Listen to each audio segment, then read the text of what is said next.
വേടം പച്ച മലയാളത്തിൽ ഇത് പറയുമ്പോൾ വേടം തെറ്റുകാരൻ. നിങ്ങളിതൊക്കെ പാരായണം നിർത്തി. അപ്പോൾ പറയാല്ല അതല്ല, അത് അങ്ങനെയല്ല, അങ്ങനെ എടുക്കണ എന്തിനാ? ഇത് ഹിസ്റ്ററിയാണ് കുട്ടി, ഹിസ്റ്ററി. ഞങ്ങൾ ചരിത്രം പറയുകയാണ്. വേടൻ ഇത് ഫോളോ ചെയ്യണമെന്നല്ല പറഞ്ഞു. എനിക്ക് മനസ്സിലാകുന്നില്ല. വേടൻ ആക്രമിക്കപ്പെടാൻ കാരണം എനിക്ക് ജാതിയില്ല, അല്ലെങ്കിൽ എനിക്ക് നായരില്ല, ഈഴവനില്ല, പൊലയനില്ല. പൊലയനൊക്കെ പറഞ്ഞു. തമ്പുരാനില്ല ഉണ്ടെങ്കിൽ തന്നെ എനിക്കൊരു അയാൾ പറഞ്ഞു എനിക്ക് വാക്ക് പറയാൻ ബുദ്ധിമുട്ടുണ്ടായിരുന്നു. പക്ഷെ മോളുടെ ഈ ഇതും അങ്ങനെയല്ലാത്തതുകൊണ്ടാണ്. ഒരാൾ മഴ എറിഞ്ഞാൽ കേരളം ഉണ്ടാവും, ഏതെങ്കിലും ഒരു നാടുണ്ടാവും, ഒരു പിടി മണ്ണുണ്ടാവും. അല്ലാതെ ദൈവമാണെങ്കിലും ഉണ്ടാക്കാൻ പറ്റുകയാണെങ്കിൽ ആ മഴ ഇവിടെ സൂക്ഷിച്ചിട്ടുണ്ടാവുമല്ലോ. ഈ ക്ഷേത്രങ്ങളൊക്കെ ഉണ്ടെങ്കിൽ എവിടെയെല്ലാം മഴ ഉണ്ടാവുമല്ലോ. ഇന്ന് അതിൻ്റെ മുമ്പ് BC 306 ഈ നാട് ചേരനാട് സന്ദർശിച്ച ചേരനാട് ഇന്നത്തെ കേരളമല്ല സന്ദർശിച്ച മെഗസ്തനീസ് എഴുതി വെച്ച ഈ ചരിത്രപരമായ രേഖകൾ കൊണ്ട് സഞ്ചാരിക്കുക. ഈ നാട് ചെറുമരുടേതായിരുന്നു. ചെറുമർ എന്ന് പറഞ്ഞാൽ പോലെയാ പറയാ ഇത്തിരി തുടങ്ങുന്ന തദ്ദേശീയ വിഭാഗം. അന്ന് പരശുരാമ കഥ ഇവിടെ ഇല്ല. പക്ഷെ ഇപ്പൊ ഈ മതത്തിനെക്കാട്ടിലും ജാതിനെക്കാട്ടിലും കുറച്ചുകൂടി മുന്നേ നിൽക്കുന്നത് പണമാണെന്ന് എനിക്ക് തോന്നിയിട്ടുണ്ട്. അല്ല, പക്ഷെ ഇന്ത്യയുടെ പ്രത്യേകത എന്താ അറിയോ? ഇവിടെ ഭരിക്കുന്നത് ജാതി മതങ്ങൾ തന്നെയാണ്. ഞങ്ങളുടെ നാട്ടിലൊരു ചൊല്ലുണ്ട്, പക്ഷെ അതെനിക്ക് ഇവിടെ പറയാൻ പറ്റില്ല. അറിയുന്നവർക്ക് അറിയാം. പക്ഷെ ഞാൻ ഒന്നേ പറഞ്ഞുള്ളൂ, മത്തായിക്കെല്ലാം ഇല്ല, എല്ലാം എന്നല്ല പറയാ. അത് അറിയുന്നവർ കമന്റ് ചെയ്ത് നിറയ്ക്കും. മനസ്സിലായില്ലേ? ഇപ്പൊ വേടൻ പറയാൻ ശ്രമിക്കുന്നത് വേടന്റെ രാഷ്ട്രീയമാണെന്നുണ്ടെങ്കിൽ അതിപ്പോ ഇപ്പോഴത്തെ സമൂഹത്തിലേക്ക് കൊണ്ടുവന്ന് കഴിയുമ്പോഴേക്കും ഇപ്പം നമ്മളെ പോലുള്ള ആൾക്കാർക്കൊക്കെ അല്ലെങ്കിൽ നമ്മുടെ ഏജ് ഉള്ള ഒരാൾക്കാർക്കൊക്കെ അത്യാവശ്യം അറിയാമായിരിക്കും നേരത്തെ ഇങ്ങനെ കുറെ ആളുകൾ അനുഭവിച്ചു വന്നതാണ് എന്നുള്ളത്. പക്ഷെ കുട്ടികൾ ഇപ്പൊ ഇത് കാണും കേൾക്കും ഒക്കെ ചെയ്യാണല്ലോ. അല്ലെങ്കിൽ അവരുടെ ഉള്ളില് ഒരു ജാതി വേർതിരിവൊക്കെ ഉണ്ടാവാനായിട്ടുള്ള ചാൻസ് ഇല്ലേ? Oh yes. അതായത് ചിത്ര ചിന്തിക്കാത്തൊരു കാര്യം. വേടം പറയുമ്പോൾ നിങ്ങളിതൊക്കെ നിങ്ങൾ മോളെന്നല്ല ഈ കരുതുന്നവർ അങ്ങനെ ചിന്തിക്കും. അതായത് വേടനിപ്പോൾ എനിക്ക് തോന്നുന്നു എത്ര 28-30 വയസ്സുണ്ടാവും ചിലപ്പോൾ മോന്. അപ്പം അത് നിങ്ങൾക്ക് എല്ലാവർക്കും വലിയ ചിന്ത വരുന്നുണ്ട്. നിങ്ങൾ കേരളത്തിൽ മൊത്തത്തിൽ ക്ഷേത്രങ്ങളിൽ പ്ലേ ചെയ്യിക്കുന്ന ഒരു സംഭവമാണ് ജ്ഞാനപ്പാന. അതിലൊരു വരി എന്ന് പറയുന്നത് ചണ്ഡകർമ്മങ്ങൾ ചെയ്യുന്നു ചാകുമ്പോൾ ചണ്ടാള വെളുത്തിൽ പിറക്കുന്നു എന്നാണ്. ആ ചണ്ടാളർ എന്ന് ഇവിടെ വിശേഷിപ്പിച്ചിരിക്കുന്നത് അമ്പലവാസി നായരൊഴിച്ച് ബാക്കി എല്ലാവരെയാണ്. അതിൽ തന്നെ അധമ ചണ്ടാളനായിട്ട് പറഞ്ഞിരിക്കുന്നത് ഈ വേടൻ ഉൾപ്പെട്ട സൊസൈറ്റിയാണ്, കമ്മ്യൂണിറ്റിയാണ്. അതിന് നിരന്തരം വിശുദ്ധ കേന്ദ്രങ്ങളിൽ പാട്ട് വെക്കുമ്പോൾ നിങ്ങൾക്ക് ഇത് തോന്നിയില്ല. നിങ്ങൾ ഭാഗവതാദി പുരാണങ്ങൾ നിത്യേന പാരായണം ചെയ്യുന്നുണ്ട്. അതിൽ നിങ്ങൾ ഈ പറഞ്ഞ ബ്രഹ്മ ക്ഷത്രിയ വൈശ്യ ശൂദ്രാദികളുടെ കാര്യം പറയുന്നുണ്ട്. അജാമിളൻ്റെ കാര്യം പറയുമ്പോൾ അജാമിള മോക്ഷം ഭാഗവത്തിലൊരു ഭാഗമാണ്. അജാമിളൻ ശൂദ്രനെ പോലെ തരം താണുന്ന. ഇതുപോലെ തന്നെയാണ് ശിവപുരാണത്തിലും. ഇതിൻ്റെ പേര് കിട്ടുന്നില്ല. അജാമിളൻ്റെ സെയിം ഒരു ക്യാരക്ടർ, ഇതിൻ്റെ പേര് മനസ്സിലേക്ക് വരുന്നില്ല എനിക്ക്. അദ്ദേഹത്തിൻ്റെ കാര്യം പറയുമ്പോൾ അദ്ദേഹം ചണ്ടാളിനോട് ശൂദ്രനോട് അത്രയ്ക്ക് അധപ്പതിച്ചു എന്നാണ്. നിങ്ങൾ എന്താണ് പറഞ്ഞു വെച്ച് ഇത്രയും കാലം? വേടം പച്ച മലയാളത്തിൽ ഇത് പറയുമ്പോൾ വേടം തെറ്റുകാരൻ. നിങ്ങളിതൊക്കെ പാരായണം നിർത്തി. അപ്പോൾ പറയാല്ല അതല്ല, അത് അങ്ങനെയല്ല, അങ്ങനെ എടുക്കണ എന്തിനാ? ഇത് ഹിസ്റ്ററിയാണ് കുട്ടി, ഹിസ്റ്ററി. ഞങ്ങൾ ചരിത്രം പറയുകയാണ്. വേടൻ ഇത് ഫോളോ ചെയ്യണമെന്നല്ല പറഞ്ഞു. എനിക്ക് മനസ്സിലാകുന്നില്ല. വേടൻ ആക്രമിക്കപ്പെടാൻ കാരണം എനിക്ക് ജാതിയില്ല, അല്ലെങ്കിൽ എനിക്ക് നായരില്ല, ഈഴവനില്ല, പൊലയനില്ല. പൊലയനൊക്കെ പറഞ്ഞു. തമ്പുരാനില്ല ഉണ്ടെങ്കിൽ തന്നെ എനിക്കൊരു അയാൾ പറഞ്ഞു എനിക്ക് വാക്ക് പറയാൻ ബുദ്ധിമുട്ടുണ്ടായിട്ട്. പക്ഷെ മോളുടെ ഈ ഇതും അങ്ങനെയല്ലാത്തതുകൊണ്ടാണ്. ഒന്നുമില്ല അത് പറഞ്ഞു. ഓക്കെ, പ്രേക്ഷകരും ഇതെന്താ പറഞ്ഞു വെച്ചാൽ ഒരു മടിയില്ല. ചണ്ടാള ബാബ പണ്ട് കുടുംബങ്ങളിൽ ഭരണിപ്പാട്ട് പാടി വിശദീകരിക്കുന്ന വീഡിയോ യൂട്യൂബിൽ കിടക്കുന്നുണ്ട്, വേണ്ടവരെടുത്ത് കാണണം. ഓക്കെ, പിന്നെ എൻ്റെ പുസ്തകങ്ങൾ വായിച്ചാലും ഇതിനെക്കുറിച്ച് വിശദീകരിക്കുന്നുണ്ട്. പക്ഷേ മോളുടെ പരിപാടി അതല്ല. അപ്പം അവിടെ വെച്ചാൽ ആ വാക്ക് വരുമ്പോൾ വേടൻ ആത്യന്തികമായിട്ട് ഇതൊന്നും ഇല്ല, ഉണ്ടെങ്കിൽ എനിക്കൊരു ചുക്കൂല്ല, അതൊന്നും വേണ്ട എന്നല്ലേ അല്ലേ? പിന്നെ ആർക്കാ ഇതൊക്കെ വേണ്ടേ? ഇവിടെ ഈ വേടനാണോ ജാതി വ്യവസ്ഥ കൊണ്ടു നടക്കുന്നത്? ഞാൻ പറഞ്ഞല്ലോ, ഈവൻ ഹിന്ദു സംഘടനകൾ, മുഖ്യധാര ഹൈന്ദവ സംഘടനകൾ, എത്രയോ സംഘടനകളുണ്ട് ക്ഷേത്രാരാധനയുമായി ബന്ധപ്പെട്ട് നിൽക്കുന്ന സംഘടനകളെ പ്രൊട്ടക്ട് ചെയ്യാൻ വേണ്ടി. അവിടെ ക്ഷേത്രത്തിലും ഈവൻ ചണ്ടാളബാബ വരെ ആചാര്യനല്ല. വേടന് ഞങ്ങൾ ആചാര്യനില്ല, ഞങ്ങളുടെ അസ്പൃശ്യത കാണിച്ചത് തെറ്റുള്ളത്. ഞാൻ ആസിഡ് ആക്രമണം ഏറ്റ ഒരാളാണ്, സാമുദായികമായിട്ടുള്ള വിഷയമാണ്. അങ്ങനെ ആക്രമിക്കപ്പെട്ടെ ഹിന്ദുക്കളാണ് ആക്രമിച്ചത്, മറ്റു മതസ്ഥരല്ല. അത് ഒരിക്കലും RSS ആണെന്നും പറയരുതേ, അത് ഞാൻ അംഗീകരിക്കില്ല. അങ്ങനെയല്ല, ഹിന്ദു നാമധാരികളാണെന്ന് ഞാൻ പറയുന്നത്, മറ്റു മതസ്ഥരല്ല. അപ്പോൾ ഇത് യാഥാർത്ഥ്യമാണ്. മറ്റുള്ളവർക്കാണെങ്കിൽ എന്നെ കൊന്നുണ്ടാവില്ലേ? വേടൻ ഇവിടെ ആവണ്ടല്ലേ ജീവിച്ചിരിക്കുന്നത്? വേടനെ കൊല്ലാനുള്ള വെറിയില്ലേ പലർക്കും? അപ്പോൾ ഇത് പറഞ്ഞാൽ ഇപ്പോഴത്തെ ഇങ്ങനെ കരുതുന്ന തലമുറയുണ്ടെങ്കിൽ നമുക്ക് പറയാനുള്ള മക്കളെ ഹിസ്റ്ററി പറയുക. നിങ്ങൾ ഇതുവരെ പഠിച്ച ഹിസ്റ്ററിയിൽ നിങ്ങൾ എവിടെയെങ്കിലും നിങ്ങൾ ചരിത്രപരമായിട്ട് ഇവിടുത്തെ നിങ്ങൾ പഠിക്കുന്ന കേരളം എങ്ങനെ ഉണ്ടായി എന്നാ മോള് പഠിച്ചിരിക്കുന്നത്? കേട്ടത് പറഞ്ഞാൽ മതി. പരശുരാമൻ മഴ എറിഞ്ഞിട്ട് ആണല്ലോ. ഒരാൾ മഴ എറിഞ്ഞാൽ കേരളം ഉണ്ടാവുമോ? ഏതെങ്കിലും ഒരു നാടുണ്ടാവുമോ? ഒരു പിടി മണ്ണുണ്ടാവുമോ? അല്ല, ദൈവമാണെങ്കിലും ഉണ്ടാക്കാൻ പറ്റുകയാണെങ്കിൽ ആ മഴ ഇവിടെ സൂക്ഷിച്ചിട്ടുണ്ടാവുമല്ലോ. ഈ ക്ഷേത്രങ്ങളൊക്കെ ഉണ്ടപ്പോൾ എവിടെയെല്ലാം മഴ ഉണ്ടാവുമല്ലോ. ഇന്ന് അതിൻ്റെ മുമ്പ് BC 306 ഈ നാട് ചേരനാട് ചേരനാട് ഇന്നത്തെ കേരളമല്ല സന്ദർശിച്ച മെഗസ്തീനിയസ് എഴുതി വെച്ച ഈ ചരിത്രപരമായ രേഖകളുണ്ട്. സഞ്ചാരിയാണ്. ഈ നാട് ചെറുമരുടേടായിരുന്നു. ചെറുമർ എന്ന് പറഞ്ഞാൽ പൊലയ പറയാ ഇത്തിരി തുടങ്ങുന്ന തദ്ദേശീയ വിഭാഗങ്ങൾ. അന്ന് പരശുരാമ കഥ ഇവിടെ ഇല്ല. അപ്പോൾ നിങ്ങളുടെ ഹിസ്റ്ററി എവിടെയാണ്? നിങ്ങളുടെ ഹിസ്റ്ററി എവിടെ എത്തി നിൽക്കുന്നു? അത് വിദേശി എഴുതിയതാണ്. സ്വദേശികളുടെ ഹിസ്റ്ററി എന്ന് പറയുമ്പോൾ പുരാണമൊക്കെ ഹിസ്റ്ററി ആയിരിക്കണം എന്നാണ് പറയുന്നത്. പുരാണത്തിന്റെ ലക്ഷണം അതിൽ ചരിത്രം കൂടി ഉൾപ്പെട്ടിട്ടുണ്ട്. ഇല്ലല്ലോ. അപ്പം മക്കളെ വേടം പാടണ്ടേ? വേടൻ പറയണ്ടേ? ചണ്ടാളവ പറയണ്ടേ? TS ശ്യാംകുമാർ പറയണ്ടേ? പറയുമ്പോൾ ചണ്ടാളവ പറയുമ്പോൾ ഒരു കാര്യമുള്ളൂ. ചണ്ടാളവ ഇത് മാത്രമല്ല, നായർ അനുഭവിച്ച പീഡനങ്ങളും നമ്പൂതിരി അനുഭവിച്ച ദാരിദ്ര്യവും എല്ലാ നമ്പൂതിരിമാരും അല്ല കേട്ടോ. ഇവിടെ സത്യത്തിൽ ആക്രമിക്കപ്പെട്ടവർക്ക് ഒരു ജനവിഭാഗം തന്നെയാണ്. എന്നാൽ ആക്രമിച്ചത് മുഴുവൻ നമ്പൂതിരിമാരല്ല, അധികാരമുള്ള നമ്പൂതിരിമാരാണ്, അധികാരമുള്ള ക്ഷത്രിയരാണ്, അധികാരമുള്ള നായന്മാരാണ്, സവർണ അമ്പലവാസി നായന്മാരാണ്. പക്ഷെ ഇപ്പൊ ഈ മതത്തിനെക്കാട്ടിലും ജാതിനെക്കാട്ടിലും കുറച്ചുകൂടി മുന്നേ നിൽക്കുന്നത് പണമാണെന്ന് എനിക്ക് തോന്നിയിട്ടുണ്ട്. അല്ല, അല്ല, അതൊക്കെ കുറച്ചേ ഉള്ളൂ. വേടന് പണമില്ലേ? പക്ഷെ ഇപ്പൊ ഞാൻ ഉൾപ്പെടെയുള്ള ആൾക്കാര് വേടനെ ഒരിക്കലും എന്താ പറയാ മാറ്റി നിർത്തുന്നോ അങ്ങനെ ഒന്നുമില്ല. ഇപ്പൊ എനിക്ക് നേരത്തെ വേടനെ കണ്ടാലും അതെ, അല്ലെങ്കിൽ വേടൻ ഭയങ്കര ഫേമസ് ആവണതിന് മുമ്പാണെങ്കിലും ഇപ്പോഴാണെങ്കിലും എനിക്ക് അങ്ങനെ ഇപ്പൊ എന്റെ കൂടെയൊക്കെ അല്ലെങ്കിൽ ഒരുപാട് ആൾക്കാർ പഠിച്ചിട്ടുണ്ടാവില്ല. നമുക്ക് അങ്ങനെ ഇപ്പൊ ഇന്ന ആൾക്കാർ ക്രിസ്ത്യൻ ആണെന്നോ അല്ലെങ്കിൽ മുസ്ലിം ആണെന്നോ അല്ലെങ്കിൽ വേറൊരു ജാതിപ്പെട്ട ആൾക്കാരാണെന്നോ ഒന്നും ഞാനത് കേട്ടിട്ടോ ചിത്രയ്ക്ക് തോന്നുന്നില്ല. ചിത്രയെപ്പോലുള്ള കുറച്ച് ആൾക്കാർക്ക് തോന്നുന്നില്ല. അപ്പോൾ നിങ്ങൾ പറഞ്ഞു എല്ലാവർക്കും എന്നല്ല, നിങ്ങൾ കുറച്ചാളുകളുടെ കാര്യമാണ് പറയുന്നത്. പക്ഷേ എനിക്കിപ്പോഴും ഉള്ള സംശയം എന്താ വെച്ചാല് ഇപ്പൊ കുട്ടികൾക്ക് അത് ഓക്കെ ഇങ്ങനെ പണ്ട് ഉണ്ടായിരുന്നു, അത് ചരിത്രം പഠിക്കുന്നതൊക്കെ നല്ലത് തന്നെയാണ്. പക്ഷെ നേരത്തെ ഇങ്ങനെ ഉണ്ടായിരുന്നു, അപ്പൊ ഇങ്ങനെ കുറെ ആൾക്കാരും അവിടെ ഉണ്ടായിരുന്നു, അവര് കുറെ സ്ട്രഗിൾസ് അനുഭവിച്ചിട്ടുണ്ട് എന്നൊക്കെ പഠിക്കുമെങ്കിലും അതോടൊപ്പം തന്നെ കുറച്ച് കുട്ടികൾക്കെങ്കിലും ഓക്കെ ഇവരെ മാറ്റി നിർത്താനുള്ള ഒരു ടെൻഡൻസി ഉള്ളിൽ ഉണ്ടാവുമോ എന്നുള്ളതാണ്. ഉണ്ടാവുകയാണെങ്കിൽ ഉണ്ടാവട്ടെ. കാരണം അത് അങ്ങനെ പിന്നെ ഇത് റിപ്പീറ്റ് ചെയ്യപ്പെടല്ലേ? കാരണം ഇത് മറന്നിരിക്കുന്ന ഒരു സാഹചര്യത്തിൽ ഇപ്പൊ ഇങ്ങനത്തെ ഒരു രാഷ്ട്രീയം മറന്നിട്ടില്ല. നമ്മുടെ രാജ്യത്തെ സംവരണം എന്നൊരു സംഭവം ഉണ്ടല്ലേ? അതെ. SC/ST എത്ര സംവരണം ഉണ്ടാവും അറിയാം? പറയുമ്പോൾക്ക് എന്തായാലും ബാക്കിയുള്ള കൂടുതലുണ്ട് ഇല്ലേ? അങ്ങനെ എഴുതിയിരിക്കണേ. SC/ST 10% സംവരണം. OBC എത്ര ഉണ്ട് അറിയോ? 14% ഉണ്ട്. അതിൽ തന്നെ മുസ്ലിം ന്യൂനപക്ഷ സംവരണം എത്ര അറിയോ? 16% ഉണ്ട്. മോളെ എന്താ പറഞ്ഞേ? SC/ST അല്ല, ഞാൻ സംവരണത്തിന്റെ കാര്യമല്ല. മോൾക്ക് അറിയില്ലെങ്കിലും ഇവർക്ക് കൂടുതലുണ്ട്. മോളല്ല എല്ലാവരും കിട്ടുന്നത്. കേക്കട്ടെ, മോളൊക്കെ ഇത് മോൾക്ക് വേണ്ടിയിട്ടല്ല പറയുന്നത്, ചിന്തിക്കുന്നവർക്ക് വേണ്ടിയിട്ടാണ്. SC/ST 2 വിഭാഗമാണ്. SCക്ക് 8%, STക്ക് 2%. ഈ സംവരണം കിട്ടുന്നത് പോലും എന്തോ ഒരു തരത്തിൽ എൻ്റെ അവകാശം മറ്റവൻ നേടിയെടുക്കുക എന്നാണ് ഇന്നും നിങ്ങൾ വേണം വിദ്യാസമ്പന്നരായിരിക്കുന്ന കുട്ടികൾ മനസ്സിലാക്കിയിരിക്കുന്നത്. നിങ്ങളിപ്പോൾ പറഞ്ഞ ജാതി പറയണോ എന്ന് പറഞ്ഞ ആൾക്കാരൊക്കെ പറയണം. അതുകൊണ്ട് സംവരണം എന്താന്ന് പോലും ഇവർക്ക് അറിയില്ല. എന്നിട്ട് പറയും സാമ്പത്തിക സംവരണം പോരെ. ഇപ്പം മോളും ചോദിക്കും, എല്ലാവരും ഒരുപോലെ കണ്ടാൽ പോരെ? സാമ്പത്തിക സംവരണം തന്നെ ദാരിദ്ര്യം മാറ്റാനുള്ളതാണ്. ഇപ്പൊ നിലനിൽക്കുന്ന SC/ST സംവരണം എന്താണെന്നറിയോ? ഭരണഘടന ആർട്ടിക്കിൾ 16 അതിന്റെ ഭാഗമായിട്ടുള്ള അവസര സമത്വമാണ്. ആ വാക്കിന്റെ അർത്ഥം അറിയോ മോൾക്ക്? മോളിപ്പോ ഇവിടെ വന്നിരിക്കുന്നില്ലേ? വർഷങ്ങൾക്ക് മുമ്പ് മോൾക്ക് ഇരിക്കാൻ പറ്റുമോ? അത് ഏതൊരു സമുദായമായിട്ടല്ല, സ്ത്രീകൾക്ക് പുറത്തിറങ്ങാൻ പറ്റില്ല. ഇറങ്ങാൻ പറ്റുന്നവർക്ക് മറക്കൂടെ പിടിക്കണം. ഇപ്പൊ മുസ്ലിം മതവിശ്വാസ പ്രകാരമാണെങ്കിൽ ആണുങ്ങളുടെ ഒപ്പം അല്ലാണ്ട് നിങ്ങൾക്ക് ഇറങ്ങാൻ പറ്റില്ല. ഓരോ മതത്തിനും ക്രൈസ്തവ ഒക്കെ നിയമമുണ്ട്, ആരും കുറച്ച് പറയുന്നില്ല. കാലം കഴിഞ്ഞപ്പോൾ നമ്മുടെ ഈ ഭരണഘടനാ മൂല്യങ്ങൾ കൊണ്ടാണ് അവസര സമത്വം.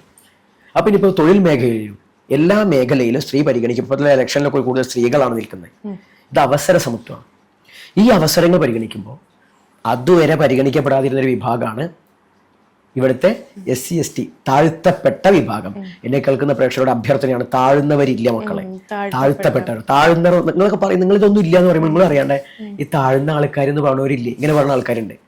വാക്ക് നിങ്ങൾ കറക്റ്റ് ചെയ്യൂ, പൊളിറ്റിക്കലി നിങ്ങൾ കുറച്ച് കറക്റ്റ് ചെയ്യാനുണ്ട്. നിങ്ങൾ നവോത്ഥാനം എന്ന് പറയുന്നത് എന്തിനാണെന്നറിയോ? ഇവിടെ പട്ടികജാതിക്കാരെയൊക്കെ നമ്മൾ അമ്പലത്തിൽ കയറ്റിയില്ലേ, അവരൊക്കെ അമ്പലത്തിൽ കയറിയല്ലോ, പിന്നെ എന്താ പ്രശ്നം ഉണ്ടായത്? മാറി കുറച്ച് എന്താ പ്രശ്നം ഉണ്ടായി? ഇപ്പൊ ഒക്കെ മാറിയില്ലെന്നാണ് ചോദിക്കുന്നത്. ഓക്കെ, എന്താ ഇപ്പൊ നിങ്ങൾ നവോത്ഥാനം ഉണ്ടാക്കിയത്? ഇവരെ വഴി നടത്തിയതാണോ നവോത്ഥാനം? നടത്താൻ തടസ്സം നിന്നവരുടെ മനസ്സ് മാറ്റിയതാണോ നവോത്ഥാനം? ആരാ മനസ്സ് മാറ്റിയ? അവസരത്തിൽ ഇവിടുത്തെ പ്രശ്നക്കാരാരാ? ഈ പട്ടികജാതിക്കാരാണോ? ഈ സമുദായം പറയുന്നവരാണോ? ഇപ്പോഴുള്ള പ്രശ്നം അപ്പൊ അവിടെയാണ് പറഞ്ഞത്, ഈ സംവരണം ലഭിക്കുന്നത് പോലും എന്തിനാണ്? ഇത് അവസര സമത്വമാണ്. കാരണം ഇവർക്കും ഇതില്ലെങ്കിൽ, അവസര സമത്വം ഇല്ലെങ്കിൽ അവിടെ പരിഗണിക്കപ്പെടില്ല. എയ്ഡഡ് മേഖലയുണ്ട് ഇവിടെ, കേട്ടിട്ടില്ലേ? എയ്ഡഡ് മേഖലയിൽ SC/STക്ക് എവിടെയും കാര്യമായിട്ടൊന്നും പരിഗണന ലഭിക്കുന്നില്ല. സംഘപരിവാർ എന്ന് പറയുന്ന ഹിന്ദുത്വ പ്രസ്ഥാനം, രാഷ്ട്രീയം പറയല്ല, അവരുടെ ക്ഷേത്രങ്ങളിൽ പുരോഹിതന്മാരെ നിശ്ചയിക്കുമ്പോൾ ഞങ്ങൾക്ക് സംവരണം ഇല്ല. അതുകൊണ്ട് ചണ്ടാളബാബ ഇതുവരെ ഒരു ക്ഷേത്രത്തിൽ ചണ്ടാളബാബയെ പോലുള്ളവരോ തന്ത്രിയാകുന്നില്ല. എന്നാൽ ദേവസ്വം ബോർഡിൽ ചണ്ടാളബാബ തന്ത്രിയാകുന്ന ഒറ്റ, അതായത് എന്താ കനൽത്തിരി എന്നൊക്കെ പറയാം, ഒരാളേ ഉള്ളൂ കുട്ടി. എന്തുകൊണ്ടറിയോ? അവസര സമത്വം ഉണ്ടാവുകൊണ്ട് അവരാദ്യം തള്ളി. പിന്നെ ഞാൻ സംസാരിച്ചു, മാധ്യമങ്ങൾ ചർച്ചയാക്കി, മെയിൻ സ്ട്രീം മാധ്യമങ്ങളെ ചർച്ചയാക്കി, ചർച്ച വന്നു, വീണ്ടും അപേക്ഷ കൊടുക്കാൻ പറഞ്ഞു. സോ അവിടെ ഞാൻ ചെന്ന് ഇന്റർവ്യൂ നടത്തി. എന്നെ ഇന്റർവ്യൂ നടത്തുന്ന നമ്പൂതിരിമാരാ, മനസ്സിലാക്കണം. ഇന്നും ദേവസ്വം ബോർഡ് സെലക്ഷൻ നടത്തുന്ന ആരാറിയോ? നമ്പൂതിരിമാരും നായന്മാരും കൂടിയിട്ടാണ്. ഇത് പറയും ബാബാജിക്ക് ജാതിയോ, ബാബാജി നായരെ പറയുമ്പോൾ ആർക്കും പുളിക്കണ്ട, ബാബാജിയുടെ അമ്മ നായരാ. നമ്മൾ നായരെ പറയുന്ന നേരത്ത് പുളിക്കുന്നവർക്ക് എന്താ, ഞാൻ നായര് പട്ടികജാതിക്കാരന് വേണ്ടി സംസാരിച്ചാൽ തോന്നിക്കൂടെ? തോന്നാത്ത സാമൂഹ്യ വ്യവസ്ഥയ്ക്ക് ജാതിയപ്പാരുണ്ടാക്കി ഞാനാണോ? എന്റെയാണോ ജാതി? എനിക്ക് സമൂഹം തരുന്നതല്ലേ. വ്യാസനെ ബ്രാഹ്മണനാക്കുന്നത്, അല്ലെങ്കിൽ വ്യാസൻ ബ്രാഹ്മണനാണ് ശങ്കരാചാര്യ പറയാൻ കഴിയുന്നത് വ്യാസന്റെ അച്ഛൻ അതുകൊണ്ട്. അപ്പൊ ചോദിക്കാല്ലേ, മുക്കുവസ്ത്രീയുടെ മകനല്ലേ? അല്ല. ഇപ്പൊ ചിത്രേനെ എടുത്തു വളർത്തിയ ആളാണോ ചിത്രേന്റെ അച്ഛൻ? ചിത്രേനെ എന്താ പറയുക, ചിത്രയെ ജനിപ്പിച്ച, തമിഴ് ഭാഷയിൽ പറഞ്ഞ ചിത്രയെ പെറ്റിട്ട അച്ഛനാണോ അച്ഛൻ? ആരാണ് യഥാർത്ഥ അച്ഛനായി വരിക? വളർത്തച്ഛനാണോ അല്ലെങ്കിൽ പെറ്റച്ഛനാണോ അച്ഛനായിട്ട് വരിക? അച്ഛൻ അല്ലേ? അപ്പൊ അങ്ങനെ വരുമ്പോ സത്യവതിയുടെ അച്ഛൻ എന്ന് പറയുന്നത് അധിരഥൻ എന്ന് പറയുന്ന മുക്കുവനല്ല, ദശോപചാരൻ എന്ന് പറയുന്ന ക്ഷത്രിയനാണ്. പിന്നെ പറഞ്ഞു വരുന്ന അച്ഛൻ കമ്മ്യൂണിറ്റി നോക്കണം. അപ്പൊ അവിടെയാണ് ഈ രീതിയിൽ നമ്മൾ ഈ ലോകത്ത് പോകുമ്പോൾ ഈ സംവരണമൊക്കെ വാങ്ങണ നേരത്ത് ഇത് എന്താ ഏതാന്നറിയാണ്ട് ഇതെന്തോ അവസരം വാങ്ങുകയാണ്, ഇത് വാങ്ങണം, ഞങ്ങൾ തട്ടിയെടുത്ത് പറയുമ്പോൾ അവസര സമത്വത്തിന്റെ ഭാഗമായിട്ട് ദേവസ്വം ബോർഡ് ക്ഷേത്രത്തിൽ പോലും ഞാൻ പോരാടിയിട്ട് എനിക്ക് അറിവുണ്ടെന്ന് പറഞ്ഞിട്ട് എന്നെ മാറ്റി. അതുകൊണ്ട് തന്നെ ഇപ്പോഴും ക്ഷേത്രത്തിലേക്ക് ജീവനക്കാരെ തെളിയിക്കുമ്പോൾ ശാന്തിക്കാരെ എടുക്കുമ്പോൾ അതിന്റെ റിക്രൂട്ട് ചെയ്യാൻ എന്നെ ഇന്റർവ്യൂ ബോർഡ് വെക്കും. അവിടെ നമ്പൂതിരിമാരെ ഉണ്ടാവുള്ളൂ. അവിടെയും പരിഗണന വേണ്ടേ? പക്ഷെ പരിഗണിക്കില്ല. റിക്രൂട്ട്മെന്റ് ബോർഡിൽ ഇപ്പോൾ ചെയർമാനായിട്ട് ഇരിക്കുന്നത് പോലെ ഒരു ഈഴവനാണ്. ഇത് തന്നെ മുമ്പ് ഇരുന്നിരുന്ന നായരാണ്. റിക്രൂട്ട്മെന്റ് ബോർഡ് ആണ് ഈ സെലക്ഷൻ കമ്മിറ്റി വെക്കുക. അതിന് പട്ടികജാതിക്കാരെ പരിഗണിക്കുന്നില്ല. ഇനിയിപ്പോ ഞങ്ങളുടെ ഈ വിദ്യാപീഠങ്ങൾ അന്വേഷിക്കാൻ വേണ്ടിയിട്ട് ബോർഡ് വന്നു പോളെ, ബോർഡിന്റെ അംഗങ്ങൾ, റിക്രൂട്ട്മെന്റ് ബോർഡിന്റെ ചെയർമാനും അതുപോലെ തന്നെ ഒരു പ്രഭാഷകനായിട്ട് ഒരാളും പിന്നെ ഒരു തന്ത്രിയും, നമ്പൂതിരിയായിട്ടൊരു തന്ത്രിയാണ് വന്നത്. അവരെന്നെ ക്വസ്റ്റ്യൻ ചെയ്യാണ് എൻ്റെ വിദ്യാഭ്യാസത്തിലുണ്ട്. ഞാൻ ഉടനടി ചോദിച്ചു, ഇതിൽ പട്ടികജാതിക്കാരുണ്ടോ? ഇല്ല. പിന്നെ ഇതാരൊക്കെയാണ്? ഞാൻ ഇന്ന സമുദായത്തിലുള്ള ആളാണ്, ഞാൻ അഡ്വക്കേറ്റും ജഡ്ജൊക്കെ ആയിട്ടുള്ള ആളാണ്, ഞാനാണ് ഇതിന്റെ ചെയർമാൻ. ഓക്കെ, അയാൾ പറയുകയാണ് ഇത് കേരളത്തിലെ മുഖ്യമായ പ്രഭാഷകനാണ് ഇദ്ദേഹം. സമുദായം ഞാൻ ജാതി ചോദിക്കും, കാരണം അവസരം സമത്വമുള്ളവർ ചോദിച്ചു. അദ്ദേഹം നായർ കമ്മ്യൂണിറ്റിയാണ്. എനിക്ക് അത്ഭുതപ്പെട്ടു, കാരണം ഇദ്ദേഹം ഒരു ഗുരുപരമ്പരയില്ല, ആത്മീയമായിട്ടൊരു പാരമ്പര്യമില്ല.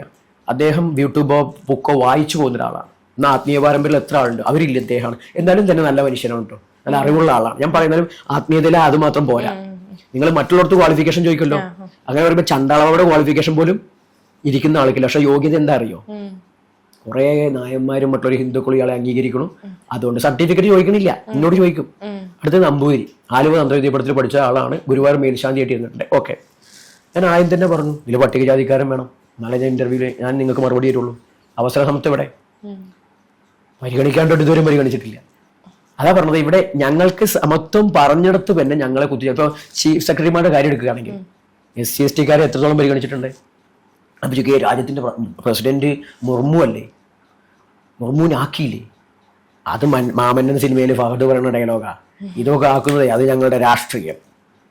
അധികാരമുണ്ടോ? രാജ്യത്തെ പ്രധാനമന്ത്രിയുടെ അധികാരം പ്രസിഡന്റിനുണ്ടോ? ഇല്ല കുട്ടി. ഉണ്ടെങ്കിൽ തന്നെ ഔദാര്യം പറയും. അപ്പൊ അതായത് നിങ്ങളിത് പറയുന്ന സമയത്ത് ഇപ്പൊ ക്ഷേത്രത്തിൽ ദേവസ്വം ബോർഡ് കാര്യം പറഞ്ഞു.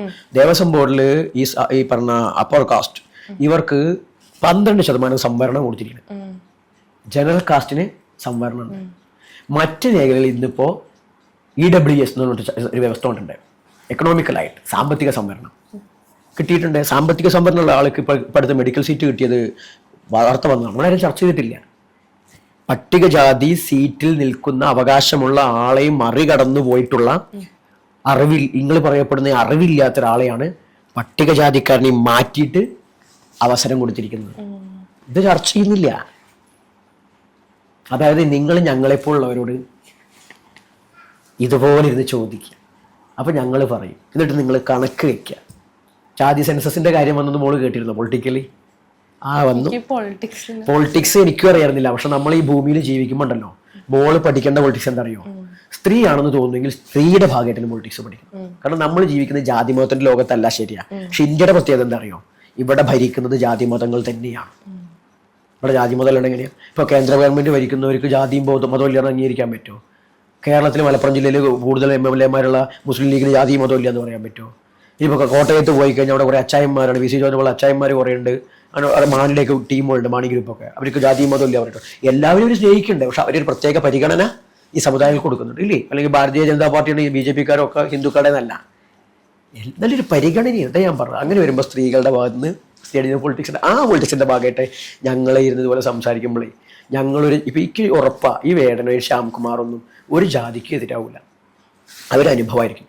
ചണ്ടാളബാബു എന്തുകൊണ്ടാ നിഷ്പക്ഷമായിട്ട് അപ്പുറം പറയുന്നത്? അല്ലെങ്കിൽ ഇവർക്ക് വേണ്ടി കൂടുതൽ വേണമെന്ന് വെച്ചാൽ ഇത് അനുഭവിച്ചോണ്ടാണ്. പക്ഷെ നിഷ്പക്ഷമാനാവുന്ന വെച്ചാൽ ചണ്ടാളബാബുടെ അച്ഛനും അമ്മയാണ്. പിന്നെ ബോധ്യമാണ് വിവിധ സമ്പ്രദായങ്ങളൊക്കെ ആയിട്ട്. അക്കാഡമിക് മാത്രമല്ല, എക്സ്പീരിയൻസ് ആണ്. ജാതി കാണിക്കുന്നവരും ഇതിപ്പോ അപ്പർ കാസ്റ്റ് മാത്രമല്ല കുട്ടി, പുലയന് പറയനോട് ഈ സാധനം ഉണ്ട്, മനസ്സിലായില്ലേ? പറയന് പാണനോടുണ്ട്. അപ്പൊ ഇത് സവർണർ എന്ന് വിശേഷിക്കുന്നവരുടെ മാത്രമല്ല, ഇത് എല്ലാവരിലും ഉണ്ട്. ഈ പട്ടികജാതിക്കാരോ ദലിതുകളോ മറ്റുള്ളവരെ പറയുമ്പോൾ ഞാൻ എപ്പോഴും പറയാറുണ്ട്, നിങ്ങൾ സ്വയം ഒന്ന് ആത്മവിചാരം നടത്തണം. നിങ്ങൾ ശരിയാണോ എന്നുള്ളത് നിങ്ങളുടെ ഉള്ളിലെ പ്രശ്നം തീർക്കണ്ടേ, എന്നിട്ട് മറ്റവരെ പറയണ്ടേ. അപ്പൊ ഇതൊക്കെ പറയുന്ന ആളുകൊണ്ട് ഞാനാവുകൊണ്ട് എന്താ കുഴപ്പം? എനിക്ക് പൊളിറ്റിക്കൽ സപ്പോർട്ട് കിട്ടില്ല, ഞാൻ മുസ്ലിമിനെ തെറി വിളിക്കാൻ പോകുന്നില്ല, ഞാൻ ക്രിസ്ത്യനെ തെറി വിളിക്കാൻ പോകുന്നില്ല, ബ്രാഹ്മണനെ പറയുമ്പോൾ എനിക്ക് ശരിയല്ല എന്ന് തോന്നുവാണോ അത് എന്നെയും പറയണം. അതിനെ പറയണ പേരെന്താ വെച്ചിട്ടാ വിമർശനം എന്നാ പറയാ. ഇപ്പൊ നമ്മള് കണ്ടുപിടിക്കുന്ന വിഷയം ഉണ്ടല്ലോ, അതിന് വിമർശനം എന്നല്ല പറയാം, അതിന് പരിഹാസം, ആക്ഷേപം എന്നൊക്കെ പറയാം. പരിഹാസം എന്ന് വാക്കൊഴിച്ച ആക്ഷേപം എന്ന് പറഞ്ഞാൽ അത് പീനൽ കോഡ് പ്രകാരം അല്ലെങ്കിൽ ഭാരതീയ ന്യായ സംഹിത പ്രകാരം ക്രിമിനൽ കുറ്റാണ്. എന്നെയല്ല മോളെയല്ല ഈ ആരെ ആക്ഷേപിച്ചാലും കുറ്റാണ്. എന്നെ കുറിച്ചുള്ള വാർത്ത ഈ ട്രോളർമാർ എന്താ ചെയ്യണറിയോ? ആൾ ദൈവം എന്ന് പറഞ്ഞു. ഓക്കെ, ഞാൻ ചിന്തിക്കാത്തത് എൻ്റെ മേലിൽ അടിച്ചേൽപ്പിക്കുന്നത്, ഞാൻ പറയാത്ത എൻ്റെ മേലിൽ അടിച്ചേൽപ്പിക്കുന്നത് ഈ മാധ്യമധർമ്മപ്രകാരം തന്നെ സാമൂഹ്യ മാധ്യമം ഉപയോഗിക്കുന്നതാണ്. മാധ്യമത്തിന്റെ ഭാഗമായിട്ട് കുറച്ച് നിയമങ്ങൾ പുതുതായിട്ടുണ്ട്. IT ഒക്കെ പുതിയ നിയമം വന്നിട്ടുണ്ട്. പണ്ടുണ്ട്, അതുണ്ട്. എനിക്ക് തോന്നുന്നു 295 തോന്നുന്നു, സെക്ഷൻ 5-ാമത്തെ അധ്യായത്തിൽ 15-ാമത്തെ അധ്യായത്തിൽ. അത് പ്രകാരം ഞാൻ ഉദ്ദേശിക്കാത്ത എന്നിൽ അടിച്ചേൽപ്പിക്കുന്നത്, അത് തെറ്റിദ്ധരിച്ച് പ്രചരിപ്പിക്കുന്നത് ക്രിമിനൽ കുറ്റാണ്. മനസ്സിലായില്ലേ?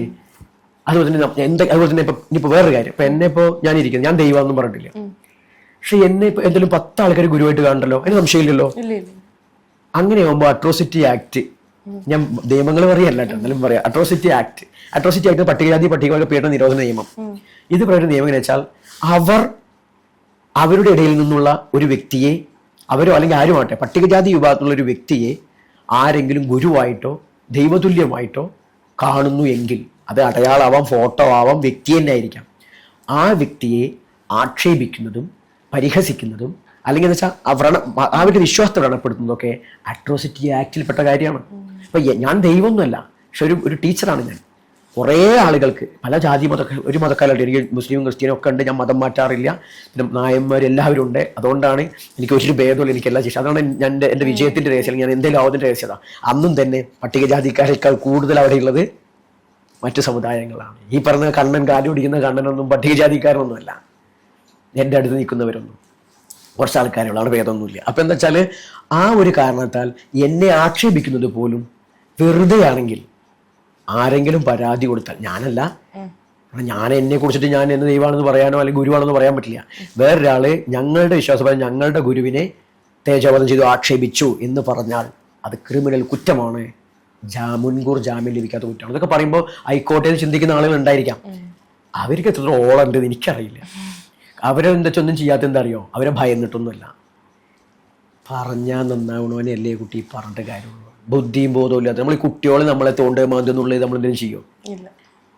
അതിനു വേണ്ടിയിട്ട് വിദ്യാഭ്യാസം ഒക്കെ ഉള്ള ആളുകൾ ഇപ്പം തന്നെ ഞാൻ എൻ്റെ ഇതിപ്പോൾ അതാണ് മോളുടെ സെക്ഷനെ കുറിച്ച് എനിക്കുള്ള അറിയില്ല. എന്നെ ഉണ്ടായ ഞാൻ ജനിച്ച നാട്ടിൽ ഏലംകുളത്ത് കമ്മ്യൂണിസ്റ്റുകളുടെ നാടാണ്, EMS നാട്ടിലാണ് ജനിച്ചത്. അവിടെ ഉണ്ടായി ഒരു നായർ സഖാവ്. ഇതൊക്കെ ഇല്ലാന്നല്ലേ പറഞ്ഞത്. ഞാൻ ആദ്യമായിട്ട് ഉപനയനം കഴിച്ചപ്പോൾ എന്നെ ചെറുമൻ നമ്പൂരി വിളിച്ച ആളുകളാണ്. ഓക്കെ, അവരാദ്യമായിട്ട് കാണുകയാണ്. അവിടെ ഒന്നും അങ്ങനെ സംഭവമില്ലേ. ഞാനാണ് ആ സ്ഥലത്തെ ആദ്യത്തെ അബ്രാഹ്മണൻ, പ്രത്യേകിച്ച് ദലിത് വിഭാഗത്തിൽ നിന്ന് വരുന്ന ഒരാള്, വേദോശാസ്ത്രമൊക്കെ പഠിച്ചിരുന്ന ആള്. ഈ ചങ്ങാതി അന്നേ എന്നെ ഉപദ്രവിക്കാൻ എല്ലാ പണിയും നോക്കിയിട്ടുണ്ട്. ഇപ്പൊ ഇന്നലെ മിഞ്ഞാന്നുണ്ട് എൻ്റെ ഒരു ഫോട്ടോ എടുത്തിട്ട് ആൾ ദൈവമായിരിക്കുന്നു ബിജു നാരായണ ശർമ്മ, അവന് അറിയാണ്ടല്ല ചിണ്ടാളൻ എന്നൊക്കെ എഴുതിയിട്ട് നമ്പാണ്. എനിക്കതിന് തെറ്റ് പറഞ്ഞില്ല. അവരിഷ്ടം, അവർക്ക് എന്ത് വേണമെങ്കിലും വിളിക്കാം. എന്നെ വിളിക്കാൻ പറ്റിച്ച് ഞാൻ പറയാം, അല്ല ഞാൻ പറയുന്നതാണ് എന്നെ വിളിക്കേണ്ടത്. അവിടെയൊക്കെയാണ് നേരത്തെ നാഗരായിരിക്കുന്ന ദേവി വിളിക്കണം. ഓക്കെ, അല്ല എന്നെ ഞാൻ അപ്പം അങ്ങനെയൊക്കെ ഇയാൾ പറഞ്ഞ് ആക്ഷേപിച്ചിട്ടുണ്ട്. അറിവുള്ള ആളാണ്, വിദ്യാസമ്പന്നാണ്. പെരിന്തൽമണ്ണയിലെ താലൂക്ക് CPM കമ്മിറ്റിയുടെ എന്തോ ഒരു മെമ്പറാണ് അയാൾ. നായരാണ് അയാൾ, രാഷ്ട്രീയ പ്രവർത്തകനാണ്. പ്രത്യേകിച്ച് ഞങ്ങളുടെ ഈ പറയപ്പെടുന്ന സമൂഹങ്ങൾക്ക് വേണ്ടി എന്തൊക്കെ ചെയ്തു എന്ന് പറയുന്ന ആളുകളാണ്. അവരൊക്കെ സത്യത്തിൽ ഇങ്ങനെയാണോ പറയണ്ടേ? അന്വേഷിക്കണ്ടേ? കാരണം സംവിധാനമില്ലേ. ഇന്ന് ഞാൻ ഇങ്ങോട്ട് വരുമ്പോൾ ഇയാള് ആക്ഷേപിച്ച ആ വ്യക്തിയുടെ പാർട്ടിക്കാർക്ക് അവര് വന്ന് കണ്ടപ്പോൾ നാളെ ഇലക്ഷനാണ് തോന്നുന്ന ഭാഗത്ത് അവരിത്രേ പറയുള്ളൂ, ഞങ്ങളുടെ പ്രവർത്തകർക്ക് ഭക്ഷണം വെക്കാൻ വേണ്ടിയിട്ട് ബാബാജി ഒരു സംഭാവന നൽകണം. എന്താ വേണ്ടത്? വലിയ എമൗണ്ട് തരാൻ കഴിയില്ല. കാരണം അതിനൊന്നുള്ള ഫണ്ടിങ് ഒന്നും ഇവിടെ ഇല്ല. വേറൊന്നുമില്ല, ഭക്ഷണത്തിന് ഒരു 3500 രൂപയാണ് വേണ്ടതുള്ളൂ. അതിനെന്താ 3500 രൂപ തരാലോ, അത് ആശ്രമത്തിന്റെ കാവലിട്ട് ആ പാർട്ടി ഭേദം നോക്കാണ്ട് കൊടുത്തു. അത് കൊടുത്തപ്പോൾ ഇത്രേ പറഞ്ഞുള്ളൂ. അവർ പറഞ്ഞു ഞങ്ങളെ പാർട്ടിയാണ്, നിങ്ങളെ പറഞ്ഞു. അത് പറയരുത്. ദേവസ്വം ബോർഡിലൊക്കെ ഞാൻ ഓരോ പാർട്ടിയുടെ അല്ല, ഞാൻ പോരാടി നേടിയതാണ്. അതിന് കോൺസ്റ്റിറ്റ്യൂഷൻ മാത്രമാണ് എനിക്ക് സഹായമായിട്ടുള്ളത്. അതുകൊണ്ട് അതൊന്നും പറയുന്നത്. മറ്റുമൊക്കെ എനിക്ക് നിങ്ങൾ ഇഷ്ടമാണ്. EMSന്റെ ക്ഷേത്രത്തിൽ ഇപ്പോഴും മാല കെട്ടാൻ പോലും, ഏലംകുളത്ത് EMS നമ്പൂരിപ്പാടിന്റെ തറവാട് ക്ഷേത്രമുണ്ട് ഇപ്പോഴും. അവിടെ മാല കെട്ടാൻ പോലും ഒരു ഭാര്യരല്ലാണ്ട് വേറെ ആരും നിയോഗിക്കണില്ല. അപ്പം നിങ്ങൾ ഇതൊന്നും എന്നോട് പറയരുത്. അപ്പം അതായത് അങ്ങനെ വിദ്യാസമ്പന്നമായിട്ടുള്ള ആൾക്കാർ പോലും ഈ സംഭവം ഫോളോ ചെയ്യുന്നുണ്ട്, ജാതി ഫോളോ ചെയ്യുന്നുണ്ട്, അതിന് വെച്ച് ആക്ഷേപിക്കുന്നുണ്ട്. അവരൊക്കെയാണ് സൂക്ഷിക്കണം. എന്താണ് നമ്മൾ ഈ സാമൂഹ്യ മാധ്യമമൊക്കെ ഉപയോഗിക്കുമ്പോഴേ, ഇപ്പൊ മോളിരുന്ന് പറയും, എന്നെ ഇരുന്ന് പറയുക, ഒരുപാട് വിഷയങ്ങളുണ്ട്. പരിഹാസങ്ങളും ആക്ഷേപങ്ങളും അത് ശരിയാണോ എന്ന് ആത്മവിചാരം ചെയ്യുക. എനിക്ക് കുഴപ്പമില്ല. ഞാൻ അതിനൊന്നും മൈൻഡ് ചെയ്യില്ല. കാരണം ഇതിൻ്റെ അപ്പുറമുള്ളത് കഴിഞ്ഞ് പോയതാണ്. മനസ്സിലായില്ല. ഞങ്ങളുടെ നാട്ടിലൊരു ചൊല്ലുണ്ട്, പക്ഷെ അതെനിക്ക് ഇവിടെ പറയാൻ പറ്റില്ല. അറിയുന്നവർക്കറിയാം. പക്ഷെ ഞാൻ ഒന്നേ പറഞ്ഞുള്ളൂ, മത്തായിക്കെല്ലാം പുല്ലാണ്. എല്ലാം എന്നല്ല പറയുക, അത് അറിയുന്നവർ കമൻറ്റ് ചെയ്ത് നിറയ്ക്കൂ. മനസ്സിലായില്ലേ? അങ്ങനെയൊക്കെയാണ്. പുല്ല് നിന്ന തൃണം. ഇതൊന്നും നമ്മൾ മൈൻഡ് ചെയ്യുന്നില്ല. കാരണം അതുകൊണ്ടാണ് ഞാൻ ചണ്ടാള ബാബയാകുന്നത്. ഞാൻ ബ്രാഹ്മണ ബാബയല്ല. ചണ്ടാള ബാബ എന്ന് പറഞ്ഞു കഴിഞ്ഞാൽ അതിൻ്റെ അർത്ഥം മഹാചണ്ടാളൻ എന്ന് പറഞ്ഞു കഴിഞ്ഞാൽ സാക്ഷാൽ പരമേശ്വര തത്വം ഉൾക്കൊണ്ടവൻ എന്നാണ്, മഹാഷോഡശി തത്വം. ഇനി അല്ലെങ്കിലോ ഓടയിൽ നിന്നാണ് ഞാൻ വരുന്നത്, കോളനികളിൽ നിന്നാണ് ഞാൻ വരുന്നത്, ഊരുകളിൽ നിന്നാണ് ഞാൻ വരുന്നത്. ഇതെല്ലാം ഞങ്ങൾ കാലങ്ങളായിട്ട് നോമ്പ് പറഞ്ഞതൊക്കെ പറയാൻ പറ്റുമോ എന്നുള്ളത്, ജാതി പറയാൻ പറ്റുമോ എന്നുള്ളത്, ജാതി എന്തെന്ന് പോലും, ഞങ്ങളുടെ ജാതി എന്തെന്ന് പോലും ഞങ്ങൾക്കറിയാതിരുന്ന കാലം തൊട്ട് ഇന്ന് വരെ ഞങ്ങളെ എങ്ങനെയൊക്കെ ആക്കി ഞങ്ങളെ കാണിക്കുന്ന ഈ വിദ്യാസമ്പന്ന സമൂഹം, നവോത്ഥാനത്തിൻ്റെ കുത്തക മുതലാളിത്തം എടുക്കുന്ന ചില കേരളീയ ചിന്താ പദ്ധതികൾ ഞങ്ങളെ മാറ്റിയതാകരുന്നത്. നിങ്ങളാ എന്നൊക്കെ മാറിയിട്ടില്ല. ചണ്ടാളൻ പറഞ്ഞു ഞങ്ങളല്ല വഴി മാറേണ്ടത്, നിങ്ങളാ. ഇനി നിങ്ങളൊക്കെ മാറാനുണ്ട്. അത് മാറാത്തിടത്തോളം കാലം നമ്മളും വേടനൊക്കെ പല സ്ഥലത്തു നിന്നുകൊണ്ട് പല രീതിയിൽ സംസാരിക്കും. അത് ഞങ്ങൾക്ക് വേണ്ടിയിട്ടല്ല. വേടനിപ്പോൾ ഇതിൻ്റെ ആവശ്യമില്ല. അയാൾക്കിപ്പോൾ ആ പാട്ടും പാടിന് പോയ ആളെ ഏറ്റെടുക്കാൻ ആളായി. എനിക്കും തന്നെ എൻ്റെ ആത്മീയമായിട്ടുള്ള മേഖലയിലോ എൻ്റെ പ്രൊഫഷണൽസ് മറ്റോ ഞാൻ പറഞ്ഞു കഴിഞ്ഞു. വിവിധ സ്ഥാപനങ്ങൾ എനിക്കുണ്ട്, എൻ്റെ ശിഷ്യരെ നടത്തിക്കൊണ്ടിരിക്കുന്നുണ്ട്, ജോലി കേന്ദ്രങ്ങൾ. അതുകൊണ്ട് തന്നെ ഞങ്ങളുടെ കാര്യം പണി എടുത്തൂടെ ചോദിക്കുന്നോണ്ടിരിക്കുമ്പോൾ പണി നിങ്ങൾ തരണം, എനിക്കൊക്കെ ഉള്ള പണി നിങ്ങൾ തരണം. അവരുടെ അവസര സമുദ്രത്തിൻ്റെ ഭാഗമായിട്ട് സർക്കാരിലും മറ്റുള്ളൊക്കെ പരിമിതി ഞാൻ കിട്ടുന്നില്ല. അപ്പോൾ ചണ്ടാള ബാബയുടെ കണക്ക് പണി എടുത്തൂടെ ചോദിക്കുമ്പോൾ വീണ്ടും വീണ്ടും പറയുകയാണ്, പൂജ പണിയും ഭക്തിപ്പണി ആത്മീയമല്ലാതെ തരേണ്ടത്. എൻ്റെ സ്ഥാപനങ്ങളിൽ അത് ഇലക്ട്രിക്കലായാലും ശരി, ഇൻഡസ്ട്രിയൽ ആയാലും ശരി, ഇൻഡസ്ട്രിയൽ കുന്നംകുളത്താണ് പ്രവർത്തിക്കുന്നത്, ഈ ഇരുമ്പിൻ്റെ വർക്ക് കുന്നംകുളത്താണ് പ്രവർത്തിക്കുന്നത്. അതുപോലെ തന്നെ മലപ്പുറത്ത് പ്രവർത്തിക്കുന്ന ഇന്ത്യയിൽ വർക്ക്, കൺസ്ട്രക്ഷൻ വർക്ക്, നൃത്തവിദ്യാലയം, തന്ത്രവിദ്യാലയം, ഇതിലേതാച്ച അതുള്ള പണി ജോലി തന്നിട്ട് നിങ്ങളാണ് സഹകരിച്ചാൽ മതി. ആൽദൈവമാക്കണ്ട. കർമ്മമാണ് സാധന എന്നാണ് ഞാൻ പറയാറ്. അവനവൻ്റെ മേഖല പരീക്ഷ. അതുകൊണ്ടെന്ന് വെച്ചാൽ ഈ കുറ്റം പറയുന്നവരൊക്കെ നമ്മളെ മനസ്സിലാക്കാൻ ശ്രമിക്കുക.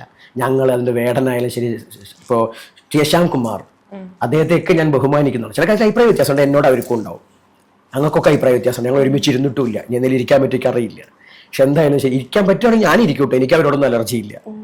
അപ്പോൾ അതുകൊണ്ടാണ് വെച്ചാൽ കേരള സമൂഹം ജാതി പറയരുതെന്ന് പറയരുത്. കേരള സമൂഹം ഞങ്ങളെയൊക്കെ ആക്ഷേപിക്കുന്ന നിർത്തി, ഞങ്ങളെയൊക്കെ അടുത്തറിഞ്ഞ് ഞങ്ങളെ നിങ്ങൾ അകത്ത് കയറ്റി ഇങ്ങനെ വിളിച്ചു പോകണ്ട. ഞങ്ങൾക്ക് പട്ടികജാതിക്കാട് കുഴപ്പമില്ല, ഞങ്ങൾ ഒന്നിച്ചിരുന്ന് പഠിച്ചല്ലോ, എൻ്റെ ചോറ് അവനെ ഇല്ലാൻ കൊടുത്തല്ലോ, എൻ്റെ കുപ്പായം കൊടുത്തിട്ട് പറയണ്ട. നിങ്ങൾ മറ്റുള്ളവർക്കും കൊടുക്കണില്ലേ, അത്ര കൂട്ടിയാൽ മതി. ഇത് പറയുന്നു എങ്കിൽ ജാതി, നിങ്ങൾ ജാതി എന്തിനാ പറയണേ ചോദിക്കണം. നിങ്ങൾക്ക് ജാതി ഉണ്ട് എന്നാ.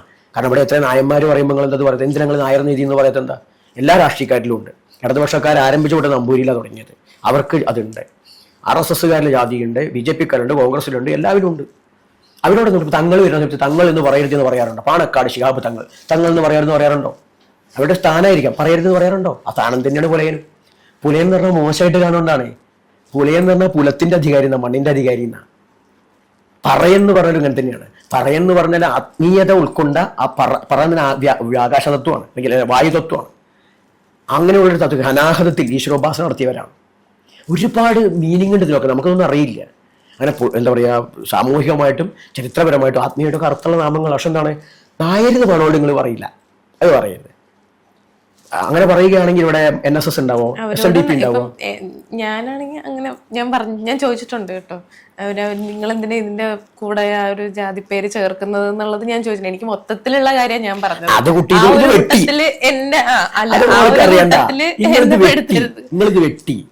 നിങ്ങളിത് പറഞ്ഞാൽ ഈ ഒരു ജാതി പേര് ഇല്ലാണ്ടാക്കി മറ്റൊരു രീതിയിൽ പ്രവർത്തിക്കുന്ന മഹാനായ അംബേദ്കർ പറഞ്ഞിട്ടുണ്ട്. അതുകൊണ്ടാണ് ഈ ആർട്ടിക്കിൾ 17 വെച്ചത്. ഭരണഘടന ആർട്ടിക്കിൾ 17. ഇത് എന്താ ഞാൻ ചോദിച്ചാൽ പിന്നെ വലിയ ട്രോളാവും, നിങ്ങൾക്ക് ഇത് അറിയുണ്ടാവില്ല.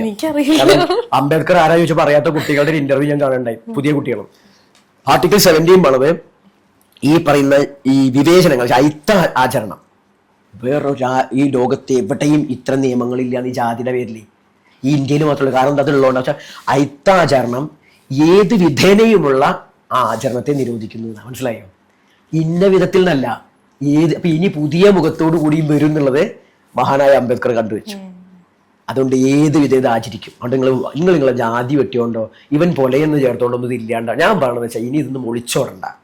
അവൻ എന്തായാലും വെക്കുന്നു, നിങ്ങളും പേരിൻ്റെ ഒപ്പം പറയനും പോലെ ജാതി പേര് വിളിച്ച് കംപ്ലൈൻറ്റ് ചെയ്ത് ഞാൻ പറയും. പക്ഷെ ഒരു കുഴപ്പമുണ്ട്, ആൾക്കാർ ചോദിക്കുക എന്തിനാ പേര് വിളിച്ചാൽ. നിങ്ങൾ പുലയൻ എന്ന് തന്നെ വിളിക്കണം. പേലയെന്നോ പേലച്ചിന്നോ അങ്ങനെ പറയരുത്.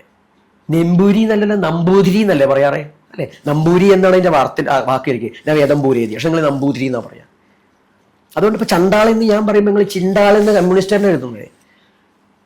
മിസ്റ്റർ ചണ്ടാളൻ എന്ന് വിളിച്ച് ഞാൻ ഇങ്ങനെ കാണിക്കും. ചിണ്ടാൾ വിളിക്കുക, നിന്റെ അച്ഛനെ പറയുന്നു. പക്ഷെ അത് കറക്റ്റ് ഉച്ചാരണമായിരിക്കണം കുട്ടി. പറയൻ എന്ന് പറഞ്ഞാൽ പറയൻ, സാംഭവൻ എന്ന് പറഞ്ഞാൽ സാംഭവൻ, വെട്ടുവൻ. അതൊക്കെ കേരളത്തിന്റെ ഹിസ്റ്ററിയുടെ പാരമ്പര്യം ഉൾക്കൊണ്ട വലിയൊരു രാജപരമ്പരയുടെയും ഒരു അധികാരി വംശത്തിന്റെയും കുറവൻ ശ്രേഷ്ഠ പക്ഷെ നിങ്ങൾ അങ്ങനെ വിളിക്കുന്നവരങ്ങനെയല്ല കാണുന്നത്. എന്തോ താഴ്ന്നവര്, താഴ്ത്തപ്പെട്ടവർ എന്ന് പോലും അവരുടെ താഴ്ന്നവര്. ഇവർ ഞങ്ങളെ പാടത്ത് പണിയെടുത്തവരാ, ഇവരെയൊക്കെ ഞങ്ങൾ ഉള്ളിൽ കയറ്റി. പണ്ടൊന്നും ഞങ്ങൾ ഉള്ളിൽ കയറ്റില്ല, പക്ഷെ ഞങ്ങളൊക്കെ ആയിട്ട് മാറ്റി. ആരാ മാറ്റി നിർത്തിയവരെന്നല്ലേ? അതാ പറയുന്നത്. നവോത്ഥാനം എന്ന് പറഞ്ഞു കഴിഞ്ഞാൽ ഞങ്ങളെ അകത്ത് കയറ്റുന്നതല്ല, അകത്ത് കയറ്റാൻ വേണ്ടി നിങ്ങളുടെ മനസ്സുകൾ വിശാലമാക്കുന്നതാണ്. ജാതി നാമങ്ങൾ എടുത്ത് കളയോ അല്ലെങ്കിൽ ജാതി വേണ്ട വെക്കല്ല വേണ്ടത്. നിങ്ങൾ ഇനിയും മാറാനുണ്ട്. അത് മാറാത്തോടത്തോളം കാലം എന്നെപ്പോലുള്ള ആളുകൾ വരും, നിങ്ങൾ ട്രോളും. പക്ഷെ അതാ പറഞ്ഞു, ഞങ്ങൾക്ക് വേറെ മാധ്യമമല്ല, ഈ പറഞ്ഞ വലിയ വലിയ ചാനലുകളും തുടങ്ങി അമൃതാനന്ദമയുടെ പോലത്തെ ആശ്രമമൊന്നുമല്ല. സ്വാഭാവികമായിട്ടും നിങ്ങളെപ്പോലുള്ളവരാണ് നമുക്കൊരു സഹായം. അപ്പം എന്താണ്, കുറേ ആൾക്കാർ ട്രോളുമ്പോൾ കുറേ ആൾക്കാർ അന്വേഷിക്കും, അപ്പോൾ അറിയും. അപ്പോൾ ഈ കേരളത്തിൽ ഇപ്പോഴും ജാതീയത പല രീതിയിലും ഉണ്ട്. അതിൽ ഏറ്റവും തെളിവാണ് സ്പിരിച്വലായിട്ടുള്ള മാറ്റി നിർത്തൽ. ഞങ്ങൾക്ക് സ്വത്തുണ്ട്. ഞങ്ങൾ ഹിന്ദുമതത്തിന്റെ ഭാഗമാകുമ്പോഴും ഞങ്ങൾ ഭഗവത്ഗീത 4 വേദങ്ങളൊന്നുമല്ല ഞങ്ങളുടെ മാനദണ്ഡം. ഞങ്ങൾ മനവാര സമ്പ്രദായം, കൗള സമ്പ്രദായമാണ് ഫോളോ ചെയ്യുന്നത്. അതിന് ഞങ്ങൾക്ക് മത്സ്യമാംസത്തിൽ ആചാരത്തിന്റെ ഭാഗമാണ്. മദ്യം കുടിക്കാൻ വിധിയില്ല. മാംസവും തന്നെ ആചാരത്തിന്റെ ഭാഗമായിട്ട് കഴിക്കാനുള്ള വിധിയുണ്ട്. ഭക്ഷണമായിട്ട് എന്തും കഴിക്കാമെന്നുള്ള വിധിയുണ്ട്. ഇതൊക്കെ ഞങ്ങളുടെ രീതിയാണ്. ആത്മീയതയിൽ ഗുരു എന്ന് പറഞ്ഞ ആള്, സന്യാസി എന്ന് പറയുന്ന വ്യവസ്ഥയിൽ കൂടെ സഹധർമ്മിണി വേണ്ട എന്ന് പറഞ്ഞിട്ടില്ല, സഹധർമ്മിണിയോട് കൂടിയിട്ട്. അതുകൊണ്ടാണ് നല്ലച്ഛൻ നല്ലമ്മ, ശിവൻ പാർവതി, കൈലാസ സങ്കല്പമാണ് കുടുംബസങ്കല്പം. അല്ലാണ്ട് കുടുംബവും കുട്ടികളും ഇല്ലാത്ത ശങ്കരാചാര്യ പാരമ്പര്യമല്ല. ശങ്കരാചാര്യ പാരമ്പര്യത്തിന് മുമ്പ് വരെ സന്യാസിമാർ പോലും വിവാഹം കഴിച്ച അവസാനത്താണ് സന്യാസം സ്വീകരിക്കുക. നമ്മുടെ ഋഷിമാര് പോലും വിവാഹിതരാണ്. അഗസ്ത്യ ലോപാമുദ്ര കേട്ടിട്ടുണ്ടായിരിക്കും ഇല്ലേ? അതുപോലെ തന്നെ ശക്തി ആയാലും അദൃശ്യന്തി ആയാലും ഒക്കെ ഈ കൂടെയുള്ളവരാണ്. അതുകൊണ്ട് ഇതൊന്നും അറിയാണ്ട് വിമർശിക്കാം, പക്ഷെ മറിച്ച് ആക്ഷേപിക്കുമ്പോൾ നിയമങ്ങളെ കൂടി ഒന്ന് പഠിക്കുക. അത് നന്നായിരിക്കും. അല്ലെങ്കിൽ പിന്നെ വീട്ടിൽ അച്ഛനും അമ്മയൊക്കെ കരയേണ്ടി വരും. എന്നെ പറയുകൊണ്ടല്ല, മറ്റു പലരെയും പറയുന്നുണ്ട്. എന്തായാലും ഒരുപാട് നന്ദി, കുറച്ചു നേരം സംസാരിക്കാൻ പറ്റിയത്.